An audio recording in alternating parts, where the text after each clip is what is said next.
Él venía de Heliópolis, de una casa, no sé, de todos los lujos, de todas las oportunidades, y rechaza todo eso, se lo corta con todo eso, con todas las facilidades, digamos, del sistema, y se va a vivir arriba al lado del portero. Y él era muy consciente de todas estas contradicciones, y él tiene el coraje de romper con eso. Él es un contestatario, de cierto modo era un contestatario, supongo que por naturaleza existencial, y él rompe una carrera de poder posible para él. Le costaba mucho quedarse a dormir en la villa, por ejemplo, pero se quedaba a dormir porque decía, bueno, tengo que ver cómo es, o sea, y poder dormir con todos los ruidos, con los gritos, con la topadora que viene de noche, con todo lo que sufren los hermanos en la villa, ¿no? Y él mismo decía, y creo que hay inclusive mensajes escritos de él, homilías de él dichas en la villa: yo estoy acá, y hoy duermo acá, pero mañana me baño con agua caliente, en mi calefón, en la casa de mis padres, y ustedes no se pueden ir de acá. Yo estoy un día en la inundación o en el barro, pero al día siguiente tengo la calefacción si quiero, y ustedes se quedan con la inundación y el barro. O sea que a él le dolía personalmente esa contradicción, era muy consciente y muy explícito la decía. Yo pienso lo siguiente, que hay dos modos de comulgar con el humilde, con el pobre, que es uno de ellos, radical, diría yo, que es asumir directamente la condición de la clase trabajadora, y realmente yo admiro a aquellos que lo han hecho, ¿no es cierto?, sacerdotes, por ejemplo, sacerdotes obreros, o otros estudiantes que incluso entran a trabajar en una fábrica para vivir ellos mismos todos los sufrimientos que sufre interna y propia la clase trabajadora. Pero pienso que los que no tienen el coraje o la valentía de hacer eso, los que no lo tenemos, por lo menos tenemos que tener el intento de, por un profundo amor a nuestro pueblo, asumir a nuestro pueblo con todas sus miserias y sus grandezas, sus pecados y sus virtudes, pero asumir su lucha. Entonces, en la medida que yo asumo esa lucha con él, por amor, me voy haciendo pueblo con él. Y íbamos, bueno, gratis a cantar y a recorrer todos los barrios y las villas. Y en una de esas, bueno, caímos ahí a la Villa 31. Y yo lo venía siguiendo ya, Carlos, por los medios, que se lo veía, declaraciones, y siempre me impresionaba mucho lo que decía, sentía que estaba muy cerca de eso. 50 que van para el barrio Saldía, pero el martes próximo van a venir a venderse 350 garrafas más, y periódicamente, si Dios quiere, se van a seguir realizando estas ventas. Las ventas son para las personas de necesidad. Lo que les pido, por favor, a las personas que tienen negocio, que no se coloquen en la fila, porque los que tienen negocio no van a poder comprar.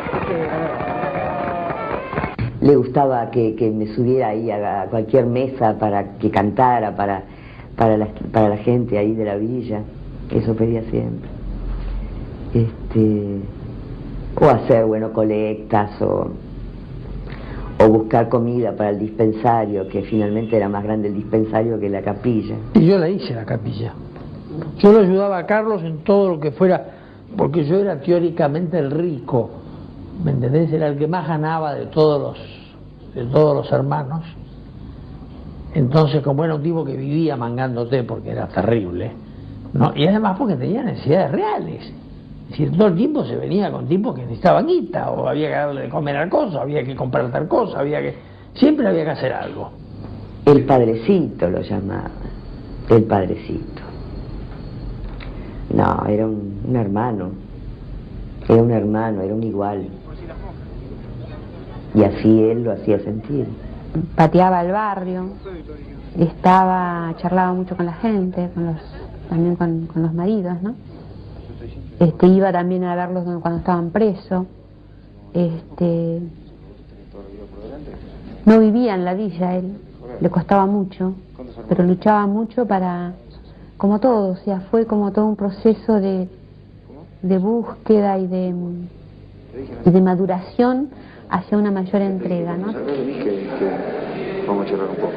Si cualquier cosa que precises, contá conmigo como un amigo. Aunque acá estemos haciendo ahora toda esta pavada de la filmación, yo te vine a ver en serio, no simplemente para filmar. Así que lo poco que puedas contar conmigo. Para mí, Carlos, ya le dije, era un compañero. lo sentía como un tipo integrado a la villa, ¿no? A pesar de que él no era de la villa, pero estaba integrado moralmente, físicamente, porque él, si había un problema en el barrio de enfermedad o de algo y había que resolverlo, se le hacía avisar, él venía enseguida en el auto y se lo llevaba al compañero al hospital o donde sea.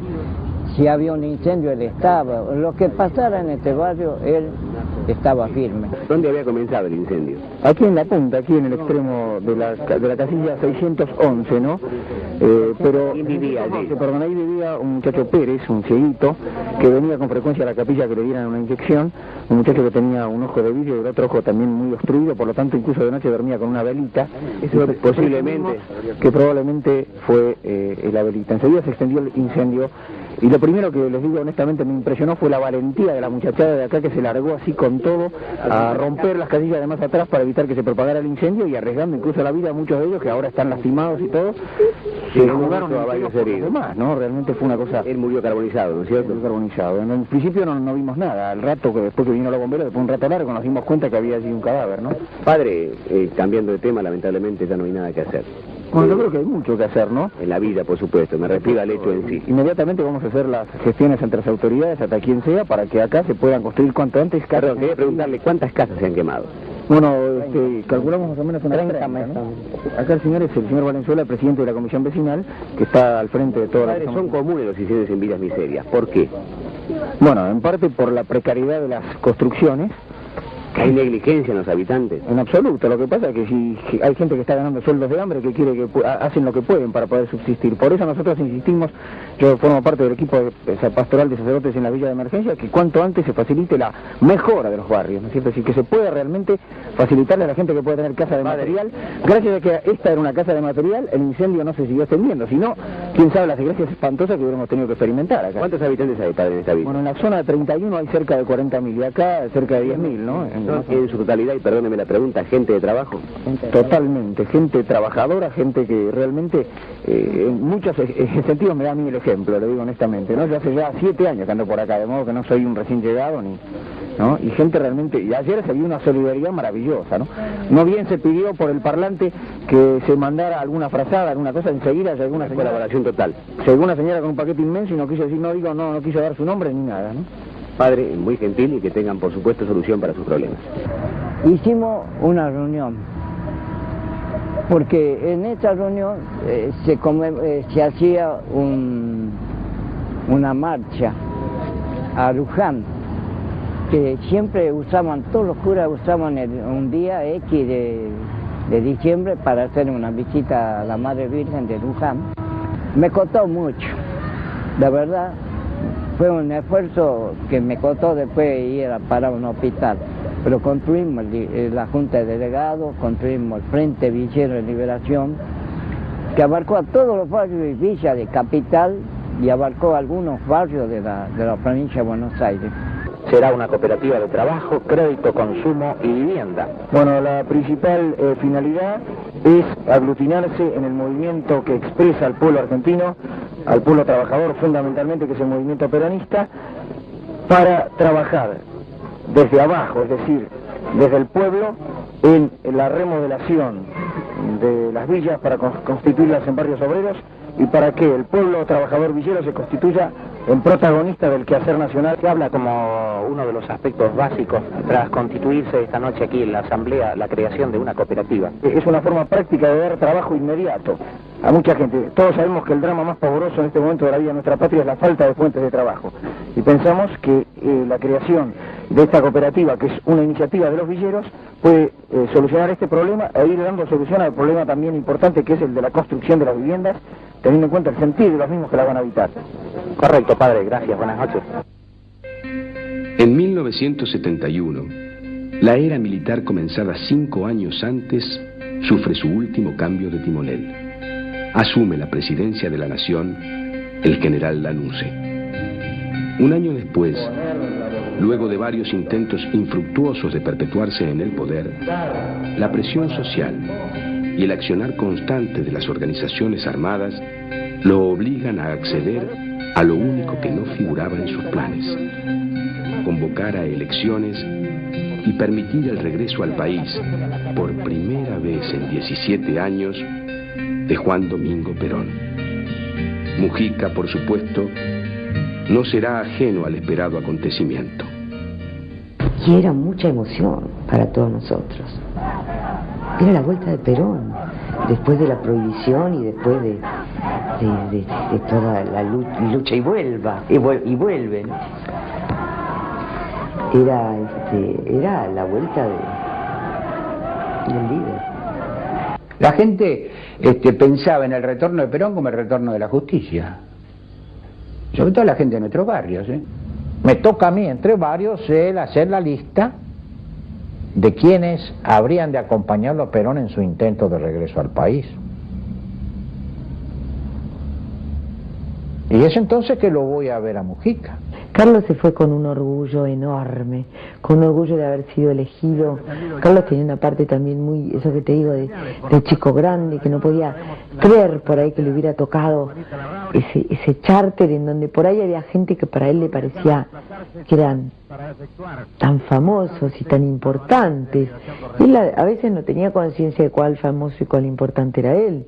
Traerlo a Perón era traer de vuelta la justicia a la Argentina. Y ahí entonces nos enrolamos muchos. Y Carlos también. Yo estaba en la comisión del Congreso, que como era secretario del movimiento también no estaba en los detalles un poco de esto. Sé que se invitó a los sacerdotes del Tercer Mundo, pero creo que manifestó. Sí, creo que por indicación del general, el doctor Cámpora dijo que quisiera que uno fuera Mujica. Y llego allá y pregunto dónde está, y bueno, y me dijeron que estaban en un hotel comiendo en un restaurante. Llego allá y estaba Lorenzo Miguel, Leonardo Fabio, Pedro Maratea, San Filipo, el padre Mujica, el padre Bernaza, Cachazú. Bueno, y ahí yo me senté al lado del padre Mujica y el padre Bernaza. Entonces el padre Mujica contó ahí, si uno podía creer, empezó a contar cuentos picantes. Yo pensaba que un cura tenía otra forma de pensamiento, lo que era un cura. Mujica es el que dice una misa en la Basílica de San Pedro. Y el padre Mujica hace una misa por los desaparecidos, por los muertos, por los torturados. Digo, acá vamos todos en cana. Pensé entre mí. Es el que anima con su presencia los corrillos de los miembros del charter, que muchas veces no sabíamos bien qué pasaba. Y con todo dice que el padre es muy gorila, ¿te das cuenta? Y que gracias que yo vengo en este avión, porque si no, él quería que el avión se venga para abajo. Eso de la palabra de Mujica. Entonces no pude más, digo, padre, digo, yo nunca conocí un cura como usted, digo. Lo que hace que mi hijo que vos nunca hablaste con un cura, dice, con un padre. Cuando en avión atravesamos la frontera argentina, Mujica abrió su misal y empezó a cantar un salmo que hablaba de la esperanza, un salmo que hablaba del pueblo, un salmo cuya voz era lo único que se oía en el charter. Todos hicimos silencio para escucharlo a Mujica rezar y cantar este salmo de bendición a Dios, de gracias a Dios, porque estábamos logrando éxito en nuestra empresa. Perón, los pocos movimientos que hizo en Buenos Aires en esa época está precisamente haber ido a la villa, ¿no? Carlos se acordó el resto de su vida de eso como un tema central. Carlos había ido a traerles a Perón para ellos. Carlos se los trajo casi como por encargo, ¿no? Entonces fueron abuelo las campanas de las capillas y la gente que se juntó, y después el sol que salió, y Carlos que salió, creo que se puso uno de esos cosos blancos y salió con una cruz a proclamar la llegada del Mesías II, que era Perón. Pero no sabes lo que fue para la gente de la villa, como Carlos se los trajo. El 11 de marzo de 1973 se producen las primeras elecciones sin proscripciones en casi 20 años. Allí, el Frente Justicialista de Liberación, con la fórmula Cámpora-Solano-Lima, triunfará con más del 49% de los votos. La efervescencia política contagia toda actividad. La jerarquía eclesiástica, en consecuencia, prohíbe a sus miembros que acepten cargos electivos, por lo que Mujica declinó su candidatura a diputado por la capital federal. Él era candidato a diputado número 1 por la capital federal, imagínense, o 2. por el justicialismo. Y él rechaza eso porque sabe que la Iglesia no quiere que él figure políticamente y que para conservarse libre. Nosotros tratamos o propusimos, no lo hablé yo personalmente, pero teníamos la idea de que Carlos Mujica fuera candidato a diputado en las elecciones del 73. Y no sé si él consultó a la jerarquía eclesiástica o fue decisión de él o qué, el asunto es que no aceptó. Lo discute con el grupo de Buenos Aires del Tercer Mundo y decidimos que no. Perón había desafiado a la dictadura militar volviendo brevemente al país. La Argentina, después de mucho tiempo, tenía un gobierno legítimo. ¿Qué faltaba entonces para que la alegría popular fuese completa? Solo el regreso definitivo del viejo caudillo. Y esto se produciría el 20 de junio de 1973. Un día antes, Mujica, junto al vicepresidente de la Nación, Vicente Solano Lima, lo celebran en la Villa de Retiro. Mañana regresará al país el jefe indiscutido del pueblo argentino.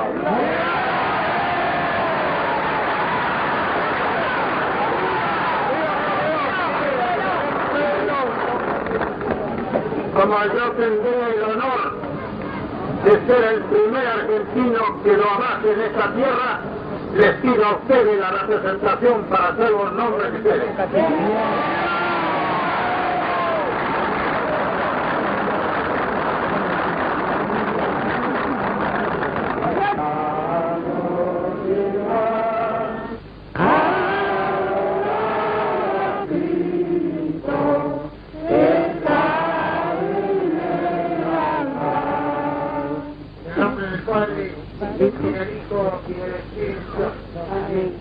El amor de Dios nuestro Padre, la amistad de Jesús nuestro hermano y la fuerza del Espíritu Santo esté con todos ustedes. También con ustedes.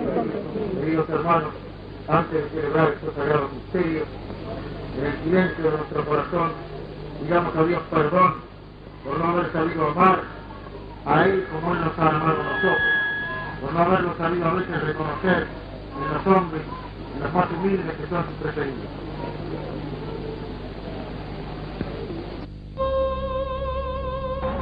Los movimientos populares suelen tener o vanguardia o caudillo.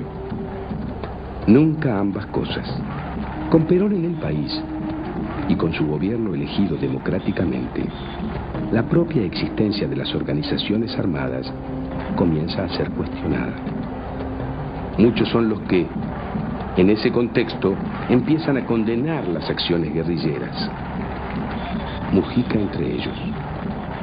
Acá, padre. Padre, usted nos habló del socialismo nacional. ¿Usted cree que en ese socialismo nacional puede existir, puede producirse la alianza de todas las clases sociales en Argentina?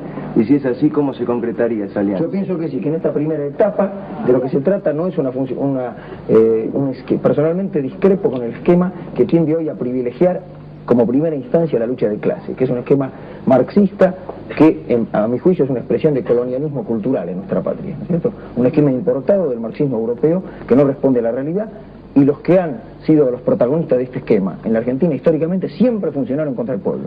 Acá la opción fundamental es o dependencia o liberación nacional, y en esta primera instancia creo que pueden unirse distintos sectores, que pueden ser no solamente, fundamentalmente la clase trabajadora como expresión mayoritaria de estos sectores, pero también otros sectores que se incorporen a la clase trabajadora. Como decía Camilo Torres cuando les hablaba a los estudiantes, ustedes deben ascender a la clase popular, deben hacerse pueblo. Entonces puede darse una conjunción de sectores que luchen contra esos intereses para iniciar ese proceso de liberación nacional. ¿Usted cree, padre? Ahora, posteriormente creo que se va a plantear la cosa.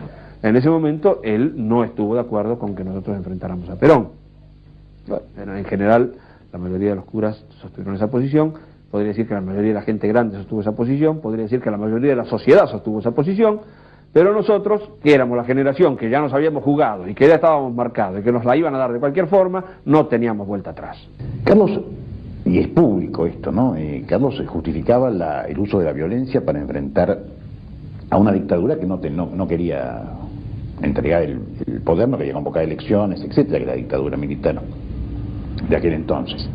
Pero hasta ahí, en la existencia de un régimen constitucional y demás, la violencia perdía a juicio de de Carlos y de cualquier gente sensata. Bueno, perdía su justificativo. Entonces, las posibilidades de que continuaran acciones armadas de parte de las organizaciones la repudiaba abiertamente. Este fue el punto de ruptura más. Bueno, esto y la conducción del general, ¿no? La conducción del general Perón. Estos fueron los puntos de ruptura centrales de Carlos con los montoneros, ¿no? Perón era demasiado viejo, su expectativa de vida biológica no daba para conducir el proceso, cosa que todos sabíamos, y nosotros éramos demasiado jóvenes y no estábamos en condiciones de conducir nosotros el proceso. Entonces el proceso quedaba a mitad de camino y el ejército y la fuerza represiva de los sectores reaccionarios de la Argentina estaba intacta y al acecho, y iba a pasar lo que pasó, y no teníamos cómo prevenirlo. Nuestra desesperación era, bueno, aceleremos el proceso y quebremos el espinazo de la represión y de la contrarrevolución lo más pronto que se pueda. Y Perón decía, no muchachos, esto no se puede hacer tan fácil como ustedes creen y hay que ir mucho más despacio. Porque no habían sabido cortar la violencia, que la presencia de Perón marcaba un tiempo nuevo históricamente y que no había que acentuar la lucha por el poder a través de la violencia. Creo que en este momento la gente precisaba la paz. Y nosotros decíamos, no, tenemos que defender nuestra posición porque si no después nos van a matar igual. Entonces, tratemos, la única salvación es evitar que el proceso gire hacia la derecha en vida de Perón, porque después nos van a correr a todos, y lo que hay que hacer es que gire más a la izquierda y que acelere el proceso. Esta era nuestra posición. Objetivamente yo me doy cuenta hoy que eso no era posible tampoco, pero lo otro era una trampa igual. José López Rega, un oscuro personaje dado a prácticas esotéricas y sindicado como el creador de la tristemente célebre Alianza Anticomunista Argentina, la AAA, se encontraba al frente del Ministerio de Bienestar Social, donde Carlos Mujica, por pedido de Perón, acepta un puesto como asesor. Esto le acarrió innumerables críticas desde la izquierda y constituye uno de los actos más polémicos del sacerdote. Bienestar social, previamente lo hemos hablado tanto. Que era un puesto que le costó muchísimo decidirse, eso sí lo hablamos bastante. Porque él decía, yo desde ahí podría hacer mucho más de lo que hago acá en la villa. Y lo consultaba con la gente de la villa y le pedía opinión y les decía que qué le aconsejaban. Yo hablé con él y yo le insistí, ¿viste? En el sentido de que yo creo que nos tenemos que tirar lance. La imagen, y ¿qué miércoles te importa la imagen? Le digo, si sale mal, vos no vas a cambiar tu imagen, vas a ser víctima de un engaño, pero vamos a intentarlo. A pesar de cierta diferencia, cuando lo proponen al cura como secretario de Bienestar Social, nos parecía bárbaro porque entonces íbamos a tener más posibilidades de resolver los problemas. En aquella época López Rega no era lo que se vio después.